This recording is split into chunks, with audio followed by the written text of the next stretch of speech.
नमस्कार। आप सभी को ज्ञात है कि एक रोल प्ले हमारे द्वारा आज प्रस्तुत किया जाएगा। इस रोल प्ले का विषय है महंगी पुतड़ी, जिसको हिंदी में कहते हैं महंगी मूर्ति। और इस विषय पे हमारे सभी विद्यार्थी जो यहाँ पर मौजूद है आपके सामने, वो एक बहुत अच्छी प्रस्तुति देंगे और उससे आपको जीवन का बहुत अच्छा साथ मिलेगा। तो प्रस्तुत है ये कथा और रोल प्ले। मैं जिलन वरु इस नाटक में राजा भोज का पात्र निभाऊंगी। मैं तृषा भटासना इस नाटक में पंडित कालिदास का पात्र निभाऊंगी। मैं ध्वनि परमार इस नाटक में एक व्यापारी का पात्र निभाऊंगी। मैं सीता डांगर इस नाटक में दरबारी का पात्र निभाऊंगा। मैं जीतवाड़ा इस नाटक में दरबारी का पात्र निभाऊंगा। मैं दंदनिया इस नाटक में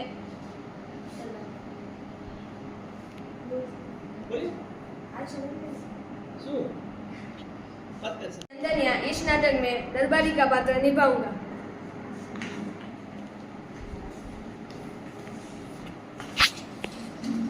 राजा भोज की जय हो, राजा भोज की जय हो, राजा भोज की जय हो। प्रणाम महाराज। आप कहाँ से आए हैं? आपका परिचय दीजिए। मैं एक व्यापारी हूँ। मैं मूर्तियों का व्यापार करता हूँ। मैं मूर्तियों के व्यापार के लिए यहाँ पर आया हूँ। लेकिन महाराज, हमारे दरबार में तो ऐसी बहुत सारी मूर्तियाँ हैं। लेकिन महाराज, ये कोई ऐसी वैसी मूर्तियाँ नहीं है, तो खास मूर्तियाँ ये हैं। ऐसी कैसे खास मूर्तियाँ हैं? हमारे दरबार में सोने, चांदी, हीरे और मोती की भी मूर्तियां हैं। इससे अच्छा क्या हो सकता है? ये रही है 3 मूर्तियाँ। आपको ही इनके दाम पहचानने हैं।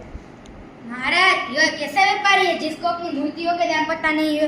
असंभव। मैं इन 3 मूर्तियों का दाम कैसे पहचान सकूंगा? महाराज जी, हमारे दरबार में पंडित कालिदास है, उनको जरूर इसके बारे में पता चल जाएगा। यही तो मेरी युक्ति है कि आपके दरबार के जो पंडित जी है, वह इन मूर्तियों के दाम पता कर सकते हैं क्या? तो पंडित कालिदास को दरबार में बुलाया जाए। प्रणाम महाराज, क्या आदेश है मेरे? मुझे आपकी सहायता पड़ी है। हमारे दरबार में एक व्यापारी आए हैं जो बता रहे हैं कुछ मूर्तियों के दाम पहचानने हैं। तुमको इन मूर्तियों के दाम पहचान। जैसी आज्ञा महाराज, मैं इन मूर्तियों के दाम थोड़ी देर में पहचान लूंगा।